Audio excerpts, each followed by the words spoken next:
Kapag naririnig natin ang salitang elevator, ang naiisip agad natin ay isang maliit na kahon na umaakyat at bumababa sa loob ng gusali. Isang ordinaryong parte ng gusali na ginagamit ng tao para mapabilis ang pag-akyat at baba sa mga gusali. Pero paano kung sabihin ko sa'yo na may mga elevator na, nakadikit sa gilid ng bundok na daan-daang metro ang taas? Umiikot na parang Ferris wheel. O kaya naman, nasa loob ng higanteng aquarium. Sa video na ito, aalamin natin ang 10 pinakakakaibang elevator sa mundo na magpapakita kung gaano ka-advance at ka-creative ang engineering ng tao.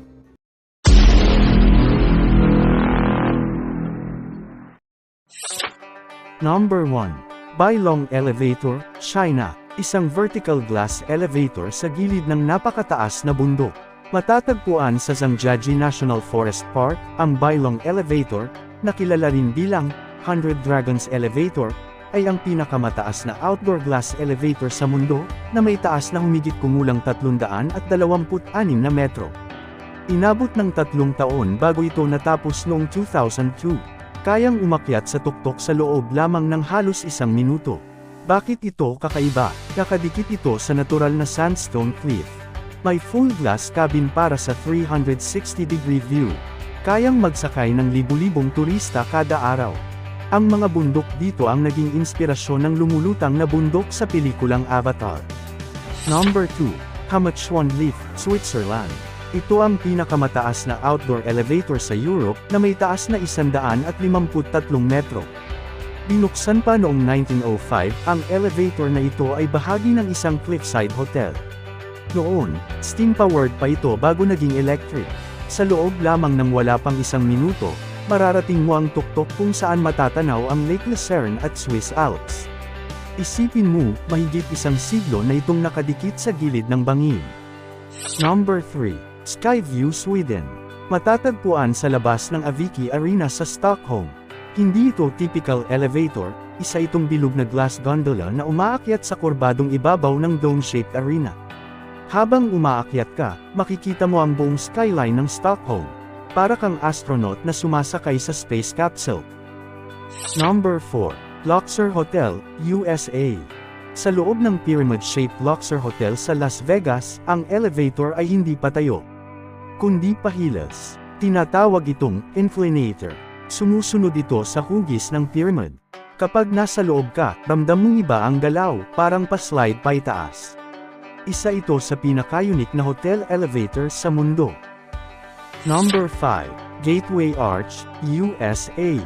Ang Gateway Arch ay isa sa pinakasikat na landmark sa Amerika. Pero ang mas nakakagulat, ang elevator system sa loob nito. Hindi ito straight up and down. May maliit na capsule pods na umiikot habang umaakyat, parang kombinasyon ng elevator at Ferris wheel. Isang engineering masterpiece mula pa noong 1960s. Number 6. Elevador Lacerda, Brazil. Isa itong pampublikong elevator na nagdurugtong sa Lower City at Upper City ng Salvador. May taas itong 72 metro at unang binuksan noong 1873. Hindi lang ito tourist attraction, bahagi ito ng daily commute ng mga residente.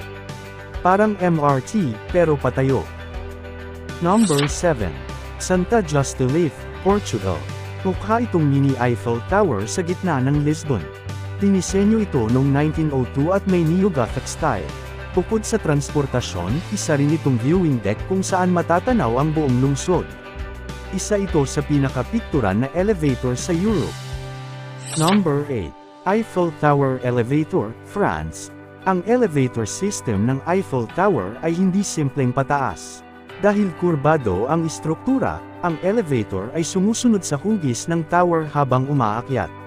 Isang napakahirap na engineering challenge noong 1889 pero nagtagumpay. Hanggang ngayon, milyon-milyon ang gumagamit nito kada taon. Number 9. Aquadome, Germany. Isang elevator sa loob ng higanteng cylindrical aquarium sa Berlin. Habang umaakyat ka, napapalibutan ka ng libu-libong isda. Para kang nasa ilalim ng dagat pero nasa hotel lobby ka lang.